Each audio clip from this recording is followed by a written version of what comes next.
presque le temps d'avant, c'est exactement le sujet du cours de cette année, parce que nous allons parler d'Orient, d'avant, d'histoire, etc., de repères temporels, et ainsi de suite. Donc au moins pendant 3 ou 4 séances, 6 ou 7 heures, on va faire des choses plutôt d'ordre méthodologique et théorique, mais quand même historique, rassurez-vous, avant de revenir au feuilleton des politiques orientales des années 1960.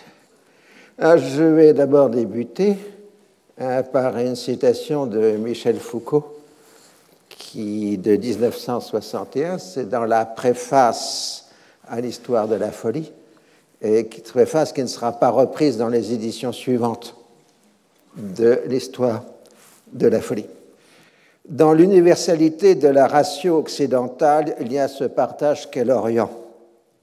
L'Orient, pensé comme l'origine, rêvé comme le point vertigineux d'où naissent les nostalgies et les promesses de retour, l'Orient offert à la raison colonisatrice de l'Occident, mais indéfiniment inaccessible, car il demeure toujours la limite. Nuit du commencement, en quoi l'Occident s'est formé, mais dans laquelle il a tracé une ligne de partage. L'Orient est pour lui tout ce qu'il n'est pas, encore qu'il doive y chercher ce qui est sa vérité primitive.